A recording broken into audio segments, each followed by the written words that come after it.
শ্রীমাভাসিত স্বরূপ প্রকাশ পর্ব 11। একদিন মায়ের ভক্ত কেদার স্বামী কেশবানন্দ মাকে বললেন যে মা, আপনাদের পরে ষষ্ঠী, শীতলা প্রভৃতি দেবতাদের আর কেউ মানবে না। মা তার উত্তরে বললেন, মানবে না কেন? তারা তো আমারই অংশ। একদিন জগদম্বা আশ্রমে কেদারবাবু মায়ের সঙ্গে কথা বলছিলেন। এমন সময় সেখানে কিছু লোক ঢাক ঢোল বাজিয়ে ষষ্ঠী পুজোয় চলেছে পাশের রাস্তা দিয়ে। তাদের আওয়াজে কথা বলার অসুবিধা হচ্ছে, তাই কেদারবাবু বিরক্ত হয়ে তাদের থামতে বলে মা তাকে বাধা দিয়ে বললেন, ও কি কেদার, সবই তো আমি, তুমি বিরক্ত হচ্ছ কেন? একবার জয়রামবাটিতে উপস্থিত হয়ে ভক্ত নরেন্দ্রনাথ গুপ্তর মায়ের চরণে পুষ্পাঞ্জলি দেবার ইচ্ছা হয়, কিন্তু সেখানে ফুল চন্দন সংগ্রহ করা অসুবিধা ভেবে চুপ করে থাকেন। এমন সময় মা মামাদের একটি ছোট মেয়েকে দিয়ে ওই সব সামগ্রী পাঠিয়ে বললেন, ছেলে যদি অঞ্জলি দিতে চায় তাহলে এখন এসে দিতে পারে। একবার স্বামী তন্ময়ানন্দ কোয়ালপাড়া থেকে জয়রামবাটি আসার পথে ভাবছেন মায়ের একটু সেবা করার সুযোগ পেলে ভালো হয়। জয়রামবাটি এসে দেখেন মা তেলের বাটি কাছে রেখে দুপা ছড়িয়ে বসে আছেন। তিনি মায়ের নির্দেশক্রমে অনেকক্ষণ শ্রীমায়ের শ্রীপাদপদ্মে তেল মাখানোর পর মা বলছেন, এবার হয়েছে তো, এখন নাইতে যাই, ঠাকুরের পূজা করতে হবে। একবার মহাদেবানন্দ স্বামী মায়ের আদেশে শ্রাবণ মাসে হলদিপুকুর গ্রামে প্রয়োজনীয় জিনিসপত্র কিনতে গিয়েছিলেন। মা কুলি নেবার কথা বলেননি, তাই তিনি প্রায় 1 মণ মাল মাথায় করে জল কাদা ভেঙে হেঁটে আনতে গেলেন। পথে তিনি যখন শ্রান্ত হয়ে পড়েছিলেন তখন হঠাৎ মনে হলো তার মাথার বোঝা হালকা হয়ে গেছে। তিনি স্বচ্ছন্দে ফিরে এসে দেখেন মা আরক্তি মুখে বারান্দায় পায়চারি করতে করতে আপন মনে বলছেন, একটা কুলি নিতে কেন বললুম না? মহারাজ মাথার বোঝা নামালে বললেন, একটা কুলি নিতে হয়, আমি বলিনি তাতে কি হয়েছে? এরকম করে কি চলতে হয়? বৈকুণ্ঠ নামক এক ভক্ত জয়রামবাটি থেকে মাকে দেখে ফিরছেন।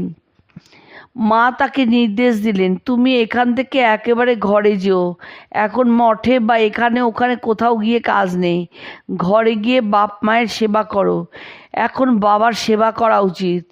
শ্রী মায়ের নির্দেশ মতো বাড়ি ফিরে গিয়ে ভক্তটি দেখলেন বাবা রোগশয্যায় শায়িত। তিনি যাওয়ার 6-7 দিনের মধ্যে বাবা মারা গেলেন। 1912 অব্দে দুর্গাপূজার পরেই মা কাশী যাবেন বলে জিনিসপত্র গোছাতে ব্যস্ত। বোধনের দিন দুপুরে গিরিশ ঘোষের দিদি মায়ের সঙ্গে দেখা করতে এলেন। তিনি এদিন ফিরে যাওয়ার সময় বললেন, তবে আসি মা? মা অন্যমনস্কভাবে বললেন, হ্যাঁ যাও।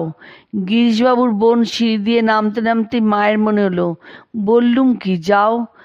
বললুম, এমন তো আমি কাউকে বলিনে। ওই মহিলা সেই রাত্রেই মারা গেলেন। মা শুনে দুঃখ করে বললেন, কেনই বা অমন মুখ দিয়ে বেরোলো? মায়ের দীক্ষিত স্ত্রীভক্ত বালবিধবা ক্ষীরোদবালা রায়ের হাতে দীর্ঘদিনের একটি দুরারোগ্য ব্যাধি ছিল। সেটি কখনো কমতো, কখনো বাড়ত।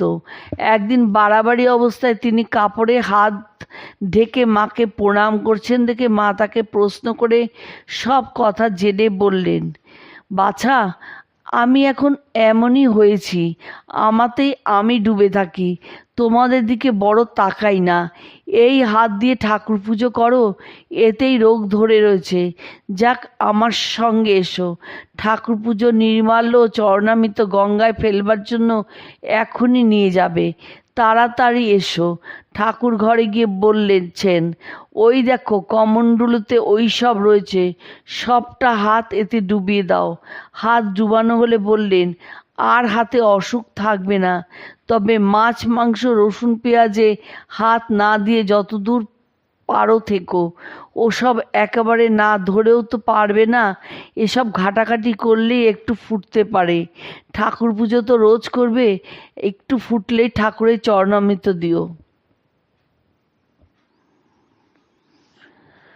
মেদিনীপুরের ভক্ত নলিনবাবু মাকে প্রশ্ন করেছিলেন, মা, সব অবতারেই কি আপনি এসেছেন? মা নিঃসংকোচে উত্তর দিলেন, হ্যাঁ বাবা। মাকুর শিশুপুত্রের মৃত্যুতে কোয়ালপাড়ায় মাকে সাধারণ মানুষের মতো আকুল হয়ে কাঁদতে দেখে মহীশূরের ভক্ত নারায়ণ আয়েঙ্গারে মাকে এইরূপ আচরণের কারণ জিজ্ঞাসা করলে মা বলেন, আমি সংসারে আছি, সংসার বৃক্ষের ফলভোগ করতে হবে, তাই আমার কান্না।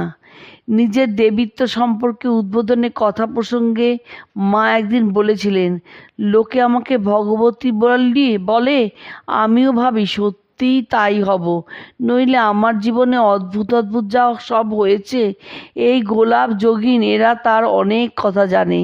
আমি যদি ভাবি এইটি হোক কি এইটি খাবো, তা ভগবান কোথা হতে সব জুটিয়ে এনে দেন।